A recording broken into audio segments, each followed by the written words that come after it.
Hey guys, it's Rod with Civil Advantage Firearms Training here.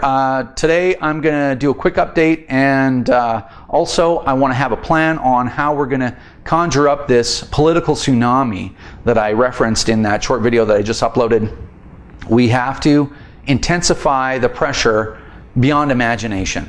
Okay, so the fight is actually now. So some people may think the pressure's off because we got an amnesty. As someone put in the comments to the last second to last video I uploaded, amnesties are for criminals. Okay, so don't be distracted by the amnesty.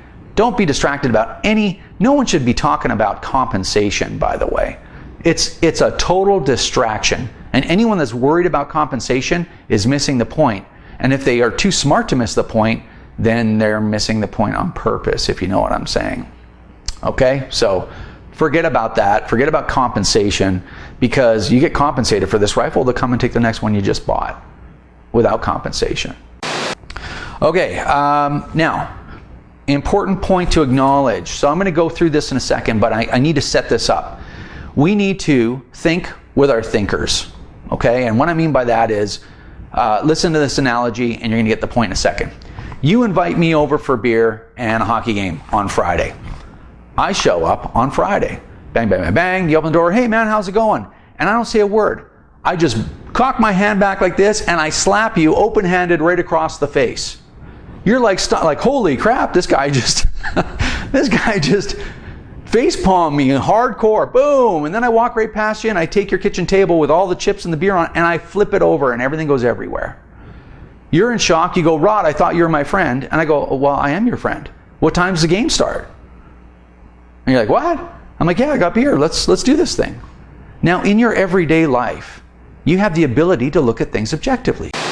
So you're gonna come out of that thing and you're gonna go, Rod is not my friend. The guy stinking slapped me in the face for no reason. And he threw my table over. Why would I ever think this guy's my friend? Now, what's happening there psychologically? You're judging me by my actions, not by my words. You get that? You judge people by what they do, not what they say. But when it's an authority figure, it's hard for us. We're handicapped in that regard. We're handicapped from being objective, because we always want to, when it's an authority figure, we always want to assume goodness. We always want to assume benevolence, right? Pure intent. And we're caught up in this thing like, don't they understand? Maybe they're stupid. Maybe they don't know about these guns. The RCMP, contrary to popular belief, are not idiots. These guys they understand this whole situation better than I do, okay? They've got a handle on this whole thing cold. They know that C68 doesn't enhance public safety. They know that a fully automatic firearm in my possession is zero threat to public safety. No threat at all. They know this. They know that 50 cal rifles are owned by very few people because they're so damn expensive and expensive to shoot, and they've never been used for a crime in the history of Canada, in the history of 50 cals. They know this, but they seem to be preoccupied with grabbing these things. They seem to be preoccupied with two things right now: 50 cal rifles, which could also be looked at as anti-material rifles, right? Rifles that pierce vehicle armor. And they're also concerned with semi-auto centerfire magazine-fed firearms for some reason. I don't know. We haven't had any crimes. We haven't had any shootings. So I don't know what's going on. So, to me, this is, we've got this amnesty. I think guys are thinking, okay, it's not 30 days, I can relax. Guys, you cannot relax, because I'll tell you exactly what this is. They are probing us, right? Military tactic. You send probes, you send people to go agitate the enemy in all kinds of different areas to see what their response is going to be, and that way you get to know your enemy and then you can engage him the most effective way possible. So they're probing us. They go, okay, well, CZ858 and SIG arms together represent about 10,000 Canadians. We'll prohibit these things and we'll see what happens. That's exactly what they're doing. We'll see what happens. Because if they get away with it, or we accept compensation, then they're like, okay, there's probably 90,000 ARs in Canada. I say we go for the ARs and just see what happens.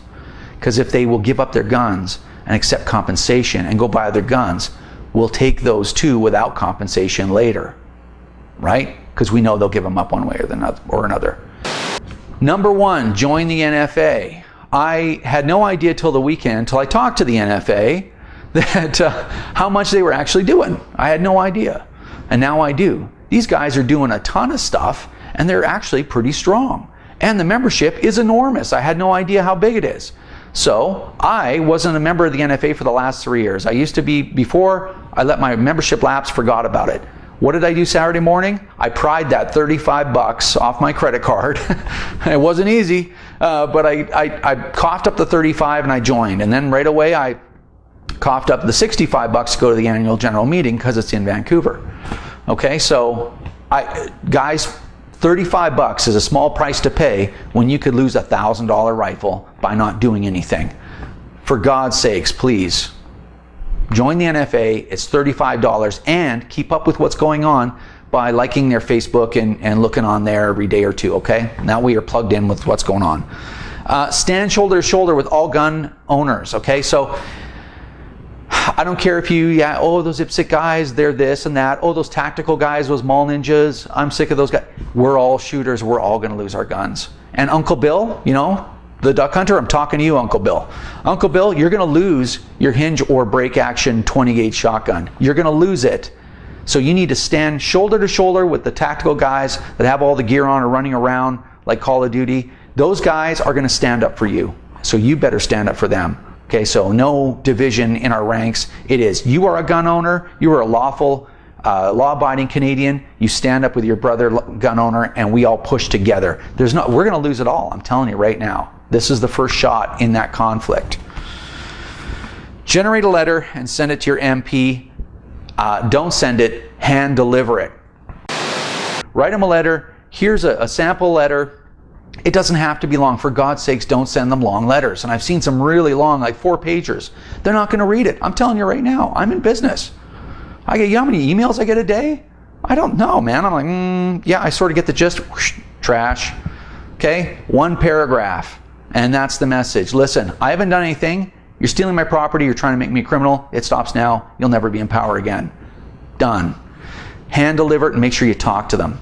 If you don't see them, then leave the letter and come back 2 days later with another copy of the same letter. Sign the electronic petition. I've got it in the description field. Send it to everybody you know. Try to get them to sign it, please. Get your gun club involved in signing the petition, sending it out in their newsletter to membership. Get everybody you can to sign this electronic petition, and just spread the word to everybody. Send them links to all kinds of stuff. Get them involved. If your church, this is a big one, okay? If your church is supporting Project Plowshares, tell them to stop doing that.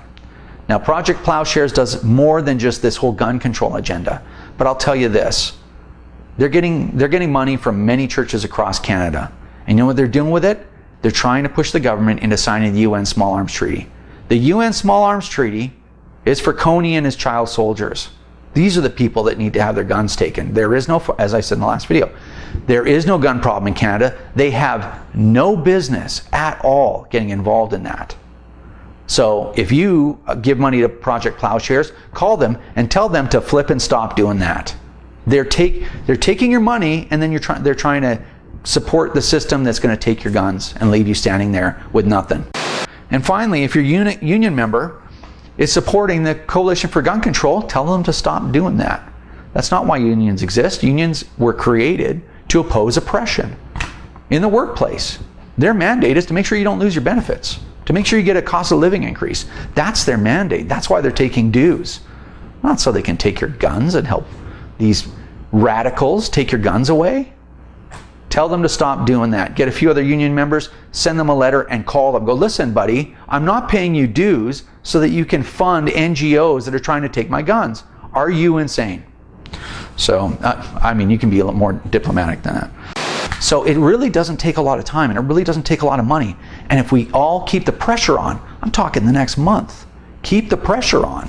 Send emails, send letters, send them to Blaney too. Make sure that we keep up the pressure, because this was only a test. And if we let this just go away and then 5 years from now we're going to be criminals again. It's all going to start all over again. Let's squish it now while we have the chance.